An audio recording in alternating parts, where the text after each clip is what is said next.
Boa noite, pessoal. Sejam muito bem-vindos. Nós estamos, eu estou aqui ao vivo nessa noite, meio que de surpresa assim, não é? E hoje à noite eu tenho um convidado aqui, que é o doutor Marcos Eberlin, para a gente conversar a respeito de ciência e fé, a respeito do conhecimento científico e a nossa confiança na Escritura Sagrada. Existem muitas coisas a respeito disso aí. Então, eu vou dar oportunidade para vocês fazerem perguntas também. Já lembrando, né, para você fazer uma pergunta, você precisa apertar aí, onde está vendo aí, ó, embaixo do lado direito, você tem essa interrogaçãozinha aí. É por aí que você clica e pode mandar a sua pergunta. Estou esperando só o doutor Marcos entrar e a gente vai começar esse bate-papo, não é? Essa troca aqui.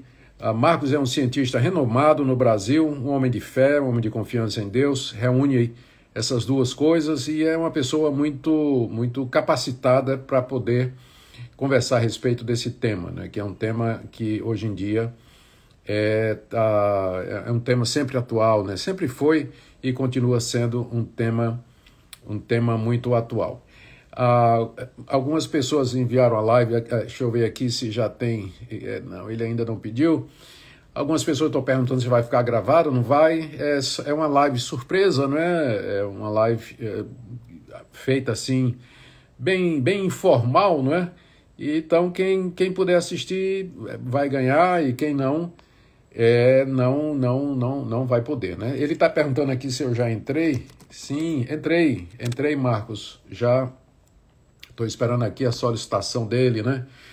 E a gente é craque em teologia e em ciência, né? Mas em Instagram a gente leva aí um couro aí, né? A gente apanha aí da turma, né? Eu acho que o doutor Marcos tem que dar um refresh aí no Insta, no aplicativo, para poder aparecer aí que eu já estou ao vivo, tá bom? Eu não sei se vocês... não sei se está dando aí para escutar direitinho. Algumas pessoas estão reclamando aí da qualidade. Hoje à noite eu vou falar a respeito de fé e ciência. Fé e ciência. E eu não vou... Eu tenho um convidado, né? Ele está tentando entrar aqui, ainda não conseguiu, mas deixa eu ver aqui se... Eu tenho vários pedidos aqui, nenhum é deles. Daqui a pouco a gente vai dar oportunidade para vocês fazerem perguntas também. Todo mundo está vendo, vocês estão ouvindo e vendo minha imagem, né? Tá gente dizendo aqui que não tá me vendo, eu tô achando estranho isso aí. Tá bom aí o áudio, tá tudo ok, não tá? Isso, ótimo. Então vários aí já disseram. Pessoal que está travado aí, deve ser mais por conta da sua conexão, tá? O tema não está aparecendo porque eu não publiquei o tema. É uma live bastante informal, é um bate-papo a respeito de fé e de ciência, né? Já vi aqui que tem um monte de pergunta. Já eu não posso começar a responder essas perguntas sem a participação. Aqui, ó, Marcos, já entrei. Já tá difícil, viu? Gente, vocês vão colocando aí, não, te perguntando se precisa dar o dízimo para ser membro da Presbiteriana, não necessariamente, não, vamos aproveitar, né? Já que enquanto o Marcos não entra, então estou respondendo aqui um monte de coisa aí que o pessoal tá perguntando, né? Meu convidado aí vai me deixar sozinho hoje. Aqui, chegou ele. Marcos Eberlin. Pronto. Ele já mandei aí a aceitação.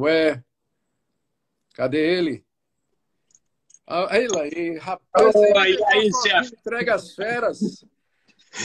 Tudo bem, Augusto? Tudo bem?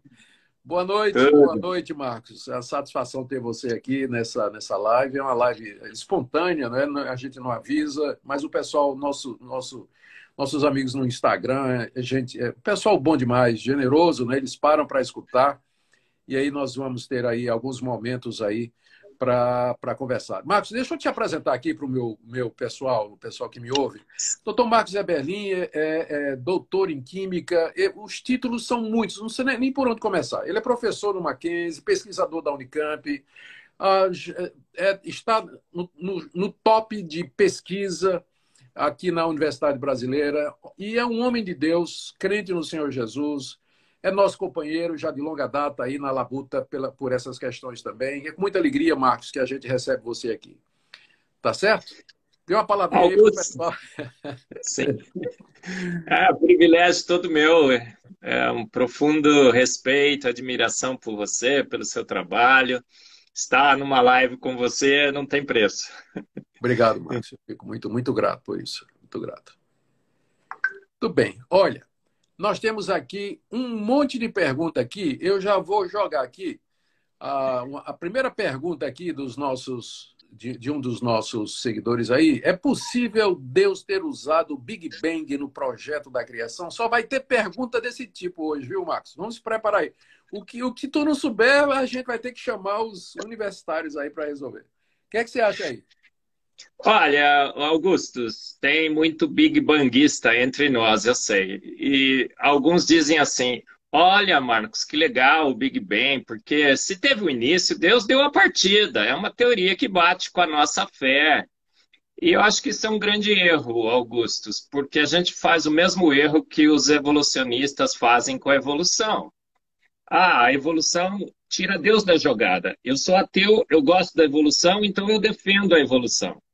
Não é porque a gente gosta de uma teoria que a gente deve defender essa teoria. Uhum. Olha, eu já fui Big Banguista, fui evolucionista, eu fui evolucionista teísta, agora eles estão chamando de criacionista evolucionário.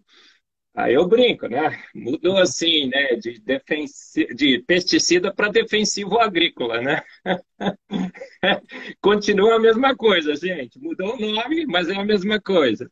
Eu já fui um criacionista evolucionário, já acreditei no Big Bang, mas eu nunca tinha estudado a teoria, Augustus.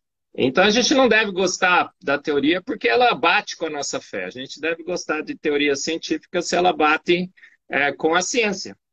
Uhum. Aí, ó, nem com a nossa fé bate, Augustus, porque Salmos 33, 9 é muito claro. Ele falou e tudo se fez. Uhum. Ele falou e tudo se fez. Pela fé entendemos que foi criado pelo poder da palavra de Deus. Então, Deus fez pronto, teologicamente. Agora, pela ciência faz sentido? Eu sou químico, Augustus. Tudo que o Big Bang poderia ter formado em química, porque o pessoal fala assim: Marcos, você não é físico, você não conhece as partículas subatômicas, não conhece as equações e tudo mais. Tudo bem, antes das moléculas, eu até deixo os físicos discutirem. Mas chega um momento no Big Bang que se cria uma nuvem gasosa em expansão de hidrogênio e hélio. A partir desse momento, é química pura, é termodinâmica de partículas. E eu entendo um pouco dessa área, né, Augustus? E é hidrogênio e hélio em expansão controlada. Hidrogênio e hélio é um gás em expansão controlada. Hidrogênio e hélio em expansão controlada deveria continuar em expansão controlada. Eu brinco, né? Você sabe que eu sou bem irreverente, né? Forever and ever, né? Eternamente. Nada faria essa nuvem gasosa em expansão controlada, de alta pressão e temperatura, contrair e formar o universo.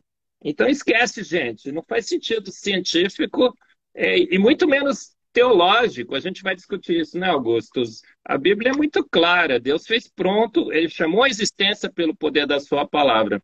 Ele soprou, o sopro de sua boca criou o universo. Ele ele falou, ordenou e tudo foi feito. Aí na Bíblia a gente diz assim: e disse Deus, haja os luminares, haja o céu, haja o universo. E o universo existiu pelo poder da palavra de Deus. Então, gente, esquece essa história aí de Big Bang, tá? Deus fez tudo pronto. Teologicamente, né, biblicamente, a maior dificuldade é como compatibilizar essas teorias com o relato de Gênesis, com o relato de Gênesis de 1 a 3. Porque se a gente for tomar aquilo ali como sendo alegórico ou como sendo algo figurado, tipo uma lenda antiga que é comum em muitos povos, ou uma saga, qualquer coisa dessa natureza, nós vamos ter um problema, né? Porque nós vamos perder a base para dizer aquilo que os três primeiros capítulos se propõem, que existe um Deus, que existe um mundo criado por esse Deus, que ele é senhor disso, que ele fez o homem à sua imagem e semelhança, que o homem caiu do seu estado original que foi criado, e isso lança a base para todo o restante da revelação. Todo o restante da Bíblia depende desses três primeiros capítulos de Gênesis. Então a gente precisa ter muito cuidado, é isso aí que você falou. A gente precisa ter muito cuidado na hora de tentar compatibilizar algumas teorias de origem e sacrificar o ensino da Bíblia, sacrificar a verdade da Bíblia. Tá certo? Muito bom. Tem mais uma pergunta aqui. Só complementando rapidinho, Augusto. Toda vez que a gente tenta colocar teorias de homens para interpretar a palavra, a gente quebra a cara, não é assim? A história tem mostrado isso. E aí, olha, a gente vai pegar agora e reinterpretar à luz da ciência moderna. Augustus, 3.000 anos, por 3.000 anos, os judeus e os cristãos, lendo a palavra, interpretaram aquilo como literal. É como 6 dias literais. Agora a gente vem, né, depois de 3.000 anos, por uma ciência que apareceu aí recente, a gente fica tentando jogar a interpretação de 3.000 anos dos judeus, dos cristãos, que liam o hebraico, né? O pessoal fala assim, nossa, tem um hebraísta ali que está falando que o Ion é Eras. Peraí, mas 3.000 anos de hebraístas lendo o hebraico, falando que eram 6 dias. Peraí, desculpa aí. Eu acho que a gente não está mais inteligente, a gente só está dando mais bola para a ciência de homens e menos bola para... A gente está estudando a Bíblia sem ler a Bíblia. Não é assim, Augusto? Sabe o que é que eu acho? Eu acho que falta muita definição de termos. Por exemplo, na nossa live de hoje à noite, a gente está falando de fé e ciência. Mas a gente nem definiu, né? A gente talvez eu devia ter começado definindo. Quando a gente fala de ciência, nós estamos falando de quê, Marcos? O que é a ciência? Fala para nós. Ciência é um empreendimento de homens que estão procurando uma verdade que nem sequer sabe que verdade é essa que eles procuram, Augustus. É um homem procurando tentar obter conhecimento através das ferramentas que ele tem. A gente sabe que a ciência é um empreendimento magnífico, mas ele é extremamente limitado. E a ciência caminha por tentativa e erro. E ela é sempre reformada, ela está sempre sendo reformada. A ciência é a cultura da dúvida, eu só sei que nada sei. Não tem verdades absolutas. Olha, o que eu sei que é ciência hoje, amanhã eu sei que pode não ser. Falaram que não era para comer ovo, né, Augustus? Olha, a ciência provou que ovo dá colesterol. Agora saiu um novo estudo dizendo que coma quantos ovos você conseguir comer, porque é o melhor alimento do mundo. Oba!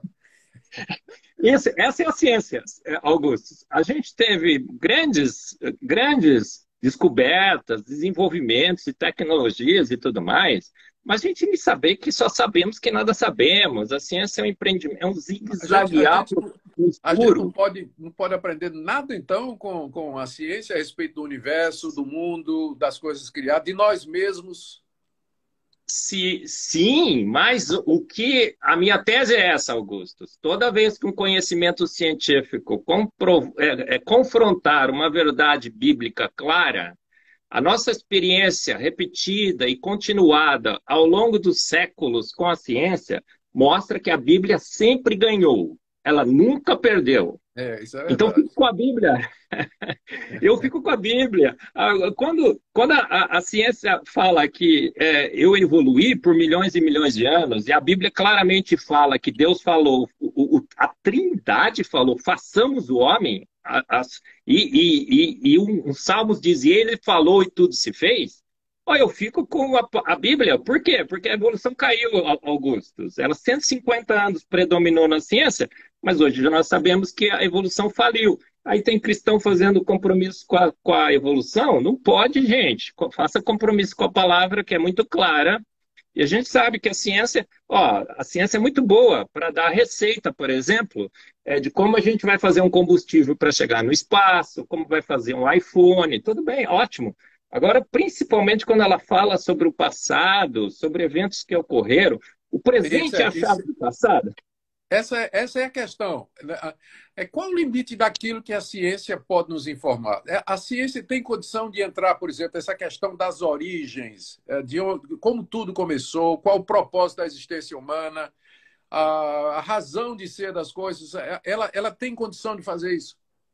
Ah, você pergunta para a ciência, tem um bolo de aniversário em cima da mesa. Pergunta para a ciência do que é feito o bolo. Ela vai lá, vai analisar, vai te dar toda a composição. Para que foi feito o bolo? Ela não tem a menor condição de responder. Tem, Não. Augusto? Intenção, propósito? É Eu, mais eu, ou menos por volta de por aí. Acho que a ciência é muito boa no aqui e agora, nas tecnologias e tudo mais. Ela tem o universo e a vida nas mãos? Tem. Mas é o presente. O presente é a chave do passado? Não é. É o passado que é a chave do presente. Esse princípio está totalmente equivocado. Agora, o passado, a Bíblia descreve o passado. Ela descreve como Deus fez, em quantos dias Deus fez. Está todo. E a gente tem comprovado, até através da ciência, que a Bíblia nunca perdeu um embate. Nunca perdeu Hum. um embate. De Em fato, tem toda a sua tido história. muitas mudanças, né, nos paradigmas científicos, nas cosmovisões, né? Isso aí O- tem to- A, mudado, a mudado ciência do bastante. século presente será muito reformada, talvez toda, ou boa parte, no século vindouro. A história da ciência tem mostrado isso, Augusto. Como é que então agora eu vou pegar uma ciência e reformular a minha teologia, a teologia de 3.000 anos? 3.000 anos de interpretação da palavra, como dia literal, como Deus sendo feito pelo poder da sua palavra. Vou pegar uma Hum. ciência que surgiu agora há 150 anos e que já foi refutada e fazer isso? Não podemos fazer. É, Eu penso assim, Marcos, eu tô com você. Eu creio que a ciência, ela pode nos ser útil, ela é útil para nos ajudar a descobrir o funcionamento, aquela composição do bolo, como você falou, aquela ilustração já pagou a live, já pagou a live. Então, a ciência nos ajuda a saber os componentes e os ingredientes do bolo, como é que eles são misturados e tudo. Mas a ciência tem limites. Ele não, ela não tem condições de responder às questões existenciais mais profundas do homem, né? De onde eu vim, por que é que eu sou assim, qual o meu propósito da existência aqui? Então, tem limites realmente. E aqui, deixa eu te fazer vamos responder essa pergunta aqui, ó, da Lohane Vilaça. Ela pergunta: a ciência pode complementar a fé ou ela nos distancia da fé? E aí que vem a pergunta, né? Que tipo de ciência, né? É, o que é que você claro, diria aí para a Lohane? eu citaria, né, talvez um dos maiores cientistas de todos os tempos, Pasteur. Pasteur disse assim: um pouco de ciência pode nos afastar de Deus, muito nos aproxima. Então, aquela pouca ciência que às vezes a gente escuta na sala de biologia, de que evoluímos daquela ameba primordial, ou que o Big Bang criou o universo, essa pouca ciência talvez nos afaste de Deus. Agora, quando Uhum. você estuda mesmo a ciência, você estuda realmente o que a ciência disse, não o que os cientistas interpretaram, como eu procurei fazer desde que você me convidou naquele simpósio Darwinismo hoje, é tua culpa, Uhum. viu, Augusto? A Eu culpa é tua. tô a consciência tranquila. É. Desde que eu comecei em 2008 aqui na Universidade Presbiteriana Mackenzie, estou aqui, viu? Isso aqui é o Mackenzie, viu, no fundo. Sim. Aqui Casa estou no querida. MacGraph agora, numa sala do MacGraph. Desde que eu comecei a estudar, cada vez que eu estudo mais, eu abandono todos os meus compromissos com o naturalismo filosófico, com a ameba primordial, com o Big Bang que criou o universo, e cada vez mais eu me aproximo de Gênesis 1, 2, 3. Eu falo nas minhas palestras que estou descobrindo que quem estava certo era a minha professorinha da IBD, que eu aprendi com ela que em 6 dias Deus criou os céus, a terra e o mar e tudo que neles há, e no sétimo ele descansou, que ele falou e a água parou, né? Ele falou e tudo se fez, ele soprou o universo com o sopro de sua boca, ele falou, façamos o homem, ele foi lá e fez o homem, porque Deus é gente que faz e faz bem feito, que nem aquele cara do Bamerindos, né, Augusto? E, ó, É isso aí. pouco distância te afasta de Deus, muito te aproxima. A boa ciência. Isso aí. Tá certo. Bom, olha, tem uma pergunta aqui que eu acho que muita gente faz, Marcos, aqui. A pergunta do Ailton. Ele disse que tem amigos cristãos que usam textos bíblicos para justificar a terra plana. O que que você acha disso, doutor Marcos? Ainda bem que ele perguntou para você, terra Ó, plana. maravilha, porque, olha, Fala que eu vou eu falar conheço, também. Nessa eu quero falar. a ciência bem interpretada e a Bíblia bem interpretada não tem contradição, né, Augustus? Sim. E a gente vai ver os versículos que são usados. Eu não sei se você já verificou isso, Augustus. Outro dia eu tive a paciência de fazer isso. É terrível, é péssima Sim. interpretação da palavra. Sim. Péssima interpretação. Gente, 3.000 anos, chefe. Posso te chamar de chefe, né, Augustus? Pode, É, obrigado. Você que é meu chefe, Ô, meu irmão. Augusto, 3.000 anos, o povo judeu, os cristãos, lendo a Bíblia, todo mundo na Bíblia entendia que a terra era bem redondinha. Os hebraístas, desde o início do hebraico, 3.000 anos, nós estamos lendo a palavra de Deus e interpretando que, olha, a Bíblia antecipou que a terra era redonda. Agora, vê Uhum. um grupo aí, você sabe como é que surgiu a Terra plana? Foram os YouTubers que quiseram ganhar dinheiro, monetizar com o YouTube. Ficaram riquíssimos, Augustos. Ficaram. Uhum. Uhum. Criaram uma história bem contada, com uma física que faz sentido. Como hoje ninguém mais estuda ciência, não sabe mais física e tudo mais, compraram essa história. E aí foram lá na palavra de Deus e deturparam o seu significado. Eu fui ver os versículos que foram usados. Gente, Ah, tem. até eu entendo que aquilo lá não é boa interpretação. Tranquilo, Não tranquilo. foi isso que aconteceu, gente. O que a gente tem que lembrar é que, embora a Bíblia não seja um livro científico, como eles chamam hoje, ela não usa linguagem científica moderna, claro, né? Não usa. Mas o que ela afirma sobre a natureza e como as coisas e os fenômenos naturais é verdadeiro. E isso é expresso, é claro, na linguagem e na maneira de falar das pessoas que Deus levantou para escrever a Bíblia naquela época. Então, por exemplo, quando a Bíblia diz que no livro dos Salmos que o sol se levanta na extremidade da terra, percorre toda a sua extensão do céu e repousa no outro lado, ali é a linguagem do observador. É alguém que está observando, ele não está preocupado em descrever cientificamente. E o pessoal usa, por exemplo, essa passagem para dizer que a Bíblia defende o geocentrismo, né? Que a Terra é o centro do mundo e que o Sol gira em torno. Bobagem, até hoje, no mundo científico, a gente diz assim: ó, o Sol nasceu, o Sol se pôs. Não é isso até hoje. É a linguagem do observador, não se trata de linguagem que é científico para descrever um fenômeno cientificamente. Então, o pessoal às vezes esquece esse tipo de coisa. E, Marcos, Pior, antes da gente... pior, Augusto, Fala, fala. pior ainda. Você sabia que não tem ponto de referência absoluto no universo? Não, Não tem aí ponto de não dá referência de realmente para absoluto. dizer quem é que está girando e tudo, né? A Difícil, gente né? fala que o Sol está parado no centro e os planetas estão girando ao seu redor porque leva a uma explicação mais simples do fenômeno, só por isso. Porque a gente não tem ponto de referência, não existe É um ponto verdade. de referência absoluto. E a física moderna sabe disso, que na realidade tudo depende do referencial. Einstein mostrou isso, até o tempo depende do referencial, até a matéria, a massa depende do referencial. Então, a Bíblia está certíssima. O referencial é o observador terrestre. Ela Exatamente. pôs, ela pôs o referencial dela no observador terrestre. Tudo ela descreve como referencial observador terrestre. A Bíblia é perfeitíssima nessa descrição. Marcos, deixa eu fazer aqui, aproveitar aqui, agradecendo aí o pessoal que está nos assistindo. Gente, eu quero aproveitar para recomendar para vocês o nosso primeiro simpósio de fé e ciência, que vai acontecer, anote aí, nos dias 17 a 19 de março, na primeira igreja presbiteriana do Recife. O encontro é 100% presencial, não será transmitido dessa vez, então é presencial. Você pode fazer a inscrição através do site ferreformadanordeste.com.br.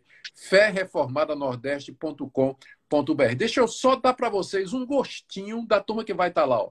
Ricardo Marques de Fortaleza vai falar sobre camuflagem, mimetismo dos animais. Como é que a evolução explica isso aí, Marcos Eberlin? Ó, Não tem a menor chance. O Kelson Mota, de Manaus, é físico, vai falar sobre a lei da termodinâmica da evolução. A vida, ela se desorganiza ou ela se organiza se deixada sozinha? O Rodrigo Penafirme, que é doutor e biólogo, falando sobre beleza, Marcos. A beleza vem da onde? Para que serve? No universo evolucionista, a beleza se encaixaria onde, já que não tem finalidade nenhuma, aparentemente, né? O Marcos vai estar lá também falando sobre top 10 verdades científicas da Bíblia. Doutora Mariana Sá, para que serve o apêndice, Marcos? Para que serve o denticiso? Será que isso é o resultado de uma evolução mal feita? O que é isso? Ela vai falar sobre isso. O doutor Glauco, lá de Glauco Barreira, vai falar da perspectiva filosófica entre ciência e fé. Vai ser um baita congresso. Nós montamos uma equipe de primeira e você pode se inscrever, inscrições abertas, 17 a 19 de março. O pessoal aí que está nos escutando, você pode se inscrever no site ferreformada.nordeste.com.br. Vamos mais uma perguntinha aqui, Marcos, para o pessoal. Vamos lá. Aqui, ó. Time de craques, hein? Time de craques, gente. Você não pode perder. Gente super magnificamente boa. É imperdível, imperdível esse congresso. Olha, Marcos, não podia faltar a pergunta dos dinossauros, né? Sim. Então, tá aí, ó. Vou mandar ver. Os dinossauros viveram junto com os humanos, afinal, só conhecemos, na grande maioria, pelo cinema. É verdade, né? O Jurassic Park, né? Quem é que nunca assistiu? É uma grande fonte científica para viveram. E aí, né? Tá a pergunta aí, né? Os dinossauros viveram com os humanos, sim ou não? O que é que a Bíblia diz? O que é que a ciência diz? Olha, Augusto, os dinossauros, eles são a grande bomba atômica. A grande bomba atômica em qualquer tipo de compromisso de cristãos com ciência de homens. É a grande bomba atômica. Eu vou falar no simpósio aí em Recife. É uma bomba atômica totalmente explosiva e detonou qualquer compromisso. Olha, em Jó, Deus chega para Jó, Augusto, e fala assim, olha esse bicho. E aí ele descreve um brachiosauro, provavelmente. Não tem, aquilo lá não é rinoceronte, não é bicho nenhum. Deus está falando para Jó, olha, isso aqui é a minha obra-prima da criação em animais. Um bicho magnífico, ele é assim, a sua cauda é como um tronco de árvore, ele interrompe o curso de rios e tudo mais. Hoje nós fomos olhar aquela descrição de Deus, ele está descrevendo provavelmente um brachiosauro, não é? Tem outras interpretações. Ele descreve no Leviatã, provavelmente o que a gente chama de dragão. Aí o pessoal falou assim, Marcos, mas cuspia fogo? Oh, eles eram herbívoros, né? Vaca produz metano, não é a coisa mais fácil do mundo. Hoje tem várias e várias indicações de que realmente dragões têm mitologia em várias culturas, porque eles existiram. Agora, então, olha, Deus descreve. Deus é um grande fã de dinossauro, inclusive, porque ele gasta vários versículos lá de Jó descrevendo isso para Jó. A gente fica lendo, né, fica pensando, né, Augusto? Tanta coisa importante para Deus falar para Jó, ficou lá descrevendo aquele bicho. Por quê? Porque era um bicho extraordinário. É a maior maravilha que ele tinha criado, não é? É isso aí. Agora, e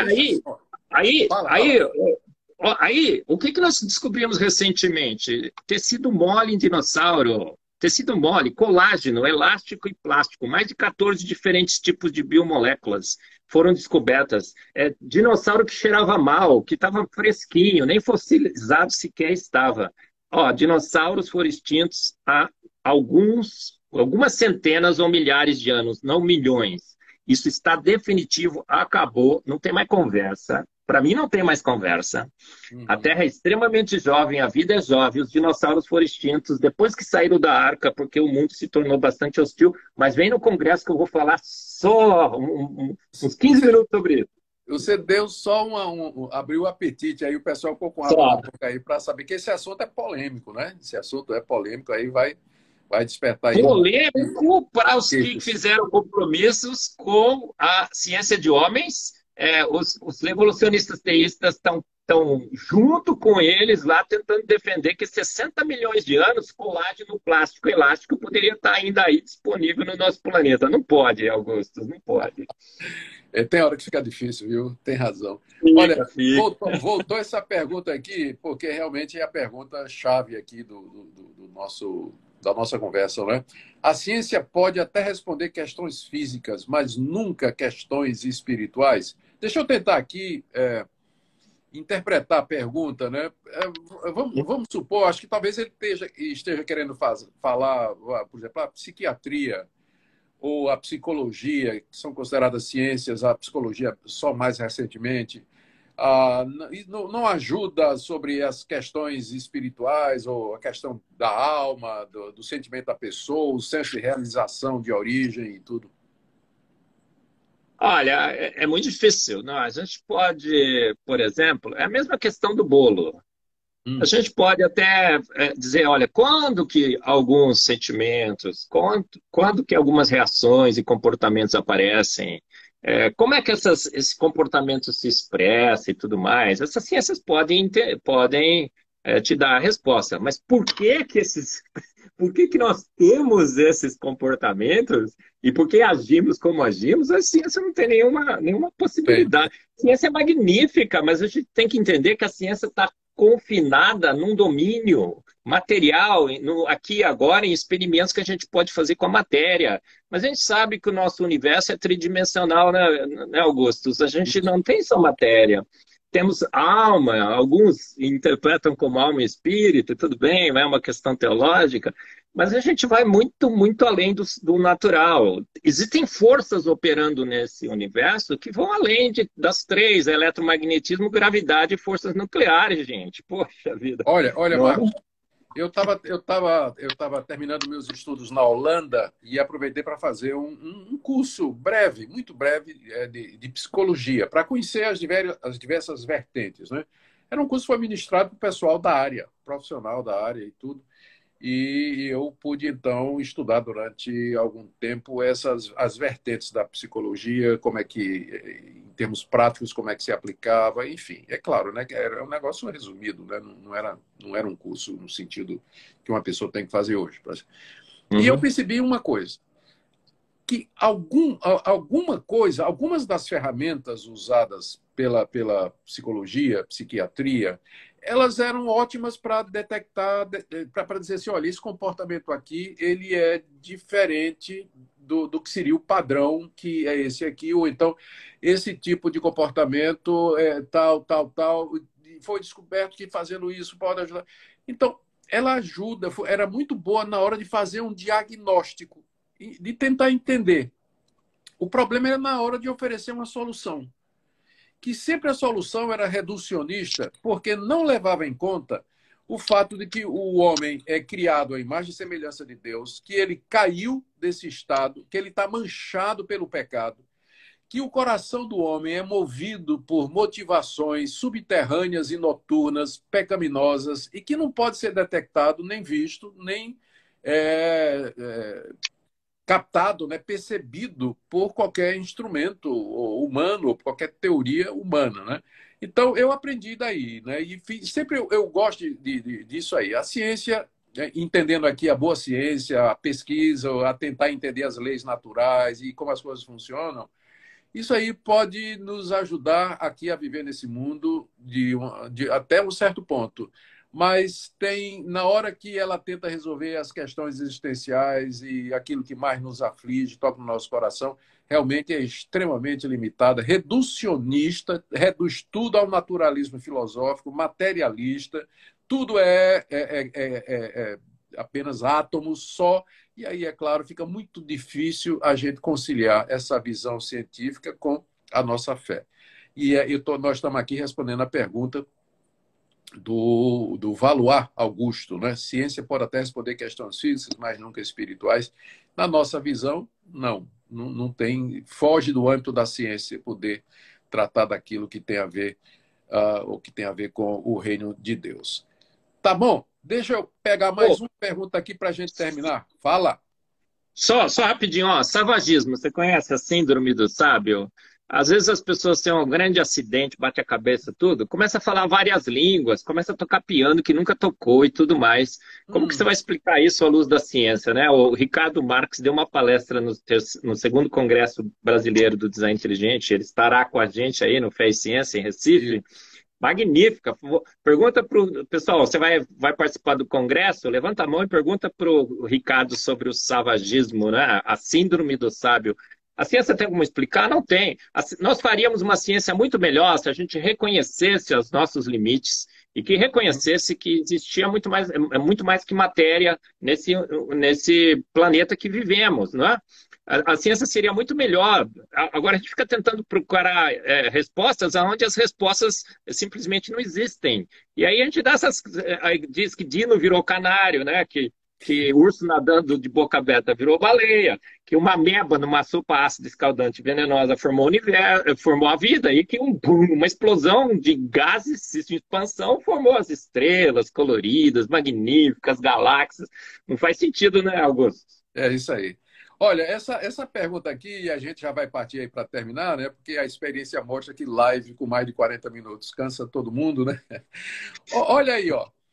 É a pergunta do pastor André Luiz. Ele diz assim: por que a maioria dos cientistas é ateia, né? Devia ser assim. Mas por que que a maioria dos cientistas são ateus? Né? Por quê? Ô, Augusto, isso daí é uma impressão totalmente equivocada que muitos de nós temos, que a maioria dos cientistas são ateus. E que cientista bom é cientista ateu. Tem uma palestra que eu dei aqui na Universidade Presbiteriana Mackenzie, você pode assistir no meu canal do YouTube.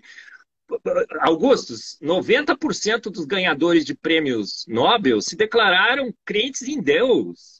67% crentes no Deus bíblico, ganhadores de prêmio Nobel.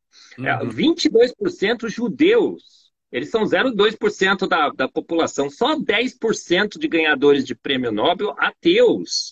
A história da ciência mostra que as grandes universidades, a gente sabe disso, teve 500 anos da reforma, eu fiz uma palestra sobre isso, foi bem legal. As grandes universidades foram criadas por homens que criam em Deus. Os grandes da ciência no passado e no presente são homens que creem em Deus. Eu tenho vários e vários e vários colegas. Eles são ateus? Não são. Alguns são, mas a maioria dos meus colegas creem em Não, Deus. É que a academia sufoca. A academia hoje, ela sufoca, ela oprime, ela fechou um pacto, e quem estiver fora do pacto, né, não tiver o seu passaporte do ateísmo, não é o passaporte sanitário, né? É o passaporte do ateísmo, não entra.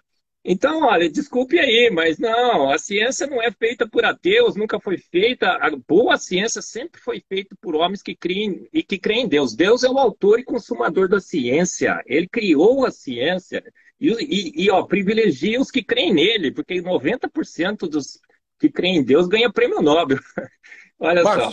Então, deixa eu te fazer uma pergunta aqui, pessoal. Se não quiser responder, não responda também. Claro, pode fazer. Você é um cientista top. O pessoal pode te criticar porque você é crente em Jesus, mas ninguém pode criticar o seu currículo. Ninguém pode criticar suas realizações, o seu mérito e toda a obra da sua vida como cientista e como pesquisador. Você, num ambiente acadêmico, sofreu ou sofre algum tipo de discriminação, mesmo como doutor em química, pesquisador da Unicamp, professor no Mackenzie e tantas outras coisas. Ainda assim, o pessoal diz assim: ele pode ser tudo isso, mas é crente, é religioso, então nada do que ele diz interessa. Você passa por isso? Sim, claro que passo e continuarei passando. Não é? Não só nas universidades públicas, até em universidades confessionais. Você sabe disso, Augustus. Em todos os cantos e todos os lugares. Por quê? Porque, infelizmente, a academia hoje, não foi assim, mas a academia hoje, ela fechou um pacto com o naturalismo filosófico. Ela disse que ia explicar tudo, até a piedade de Madre Teresa de Calcutá, que dizem que foi uma vantagem evolutiva qualquer que ela estava procurando, não sei até hoje qual seria, e fechou esse pacto. E aí, todo mundo que sai fora do pacto, eu sou um outsider da ciência, eu virei um outsider. Então, o meu currículo não conta, o que conta é que agora eu estou querendo fugir do pacto, Estou querendo falar para a sociedade que a ciência naturalista faliu e que as explicações que eles estão dando é aquele tipo de urso nadando de boca aberta que virou baleia. Então eu ridicularizo a ciência, eu destruo os alicerces da ciência, entendeu? Agora, qual é o Uhum. problema? O problema é comigo, Augustus? Não é. O problema é com a ciência também, não é. É com um pacto espúrio que foi feito. Esse pacto removido, está tudo solucionado. Sempre foi assim na É história da correto. ciência. Você acha que o Pasteur teve boa vida quando ele quis confrontar a geração espontânea? A geração espontânea foi um paradigma científico por 17 séculos, 1.700 anos. A ciência acreditou, não é? Principalmente nos últimos 200 antes de Pasteur, que a geração espontânea era o mecanismo da vida. Pasteur deve ter sofrido os mesmos problemas que eu sofro hoje. Agora, Uhum. você olha para trás, você lembra alguém que perseguiu o Pasteur? Você conhece alguém que perseguiu o Pasteur? Você conhece o nome deles? Não conhece, você só lembra de Pasteur. Então, é É, assim, isso aí vale a eu, pena. eu, eu, por Fica isso firme. que eu enfrento de boa essas perseguições. Você entra na internet, o Marcos é louco, o Marcos é anti não sei o quê, é negacionista, o Marcos é isso. Falaram a mesma coisa de Pasteur. Eu acho que a história daqui a algumas décadas vai olhar para trás e falar assim: olha, o Marcos, ele defendeu a verdade. Olha o Augusto Nicodemos, ele fez aquele simpósio que lançou o Marcos, né? A gente vai ser lembrado, Augusto. E essa turma aí não, desculpa aí. Marco, deixa eu aproveitar aqui para fazer propaganda aqui do nosso simpósio. Aí, pessoal, vocês estão assistindo a gente? Essa live ela visa divulgar também o primeiro encontro, na verdade, o nome é esse, primeiro encontro de fé e ciência, que vai acontecer de 17 a 19 de março desse ano, na primeira igreja presbiteriana do Recife. Vai ser lá em Recife. Vai ser só presencial. E você pode fazer a sua inscrição pelo site ferreformadanordeste.com.br. Ferreformadanordeste.com.br. Nós montamos um time de cientistas. Vocês estão vendo o Marcos aí? É o mais fraquinho.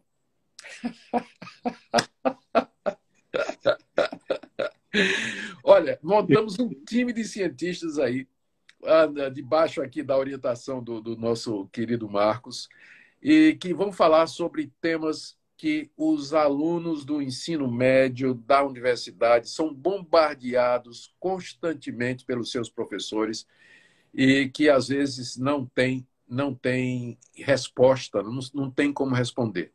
E então esse simpósio ele visa pelo menos abençoar o pessoal aqui do Nordeste na primeira vez. Quem sabe o segundo simpósio a gente consiga transmitir. Esse primeiro ele vai ser só presencial. E aí você pode fazer a inscrição no ferreformadanordeste.com.br. Marcos, eu quero vamos terminar por aqui agradecendo a sua presença e dizer que você tem sido uma bênção para nós, que instintivamente, pela leitura da Bíblia, a gente sabe, a gente entende as coisas, né? Há um Deus que é o Senhor de tudo e de todos, que tudo fez segundo o poder da sua palavra. E quando chega alguém graduado, formado, doutorado, pós-doutorado, top pesquisador, e que diz, é isso mesmo, então, não é que a gente precisa disso para crer, mas ajuda a confirmar e fortalecer a fé, especialmente da juventude, né, que está na universidade sendo bombardeada, ou no final do ensino médio, né? No ensino médio mesmo todo, já começa a ser bombardeado com essas ideias aí. Então, muito obrigado pela sua participação na live e lá no simpósio também. E a palavra é sua para a gente terminar aqui. Augustus, a fé é o firme fundamento. Firme fundamento. Estais sempre prontos a dar razão à nossa esperança. Eu acho que na ciência a gente encontra fundamentos e razões. E é muito legal isso. Eu acho que a gente tem uma fé racional, né? Você sabe disso também. E quando a gente vai na ciência e confirma as grandes verdades da Bíblia, por exemplo, olha, lavar a mão, né? Quando você toca um cadáver, poxa, a Bíblia já falava isso há muito tempo, né? Sobre os vírus e bactérias e tudo mais, lavar a mão. E tantas outras grandes verdades científicas da Bíblia que eu vou falar no Congresso, DNA mitocondrial, que mostra que viemos todos de uma mesma mulher, a Eva mitocondrial há 6.000 anos atrás, o cromossomo Y, Adão Y, diz que ele inclusive veio da África, a África é ali pertinho, né, da onde a gente imagina que eles viviam e tudo mais. Poxa, a gente deita a cabeça no travesseiro e fala, poxa vida, realmente eu tenho razão para defender a minha esperança. Eu não creio em duende, não creio em fada madrinha, não creio em ET, em chá, que é lá da Amazônia, né, que vai me dar um poder alucinógeno. Eu estou calmo, tranquilo, consciente, racional, crendo em Deus. Olha só que coisa boa, né? A fé e a ciência, isso que a gente vai falar no Congresso, é um casamento perfeito, um casamento perfeito. A gente não tem que ter medo da ciência, pelo contrário, a gente sabe que a ciência confirmará as grandes verdades bíblicas, porque Deus, Deus fez o universo, fez a vida e fez a ciência também. Sem dúvida. É É o isso aí. empreendimento dele, é isso que a gente tem, é isso que eu tenho procurado na minha vida fazer. Compromisso nenhum com o homem, só com o Deus da palavra e com a palavra de Deus. E como cientista, eu acho que eu faço uma ciência muito, muito melhor. A ciência dos ganhadores de prêmio Nobel, que creem em Amém. Deus. Amém. Muito obrigado, gente. Muito obrigado, doutor Marcos Eberlin. E vejo vocês no Congresso, no primeiro encontro de Fé e Ciência, 17 e 19 desse mês. Um grande abraço para vocês. Boa noite.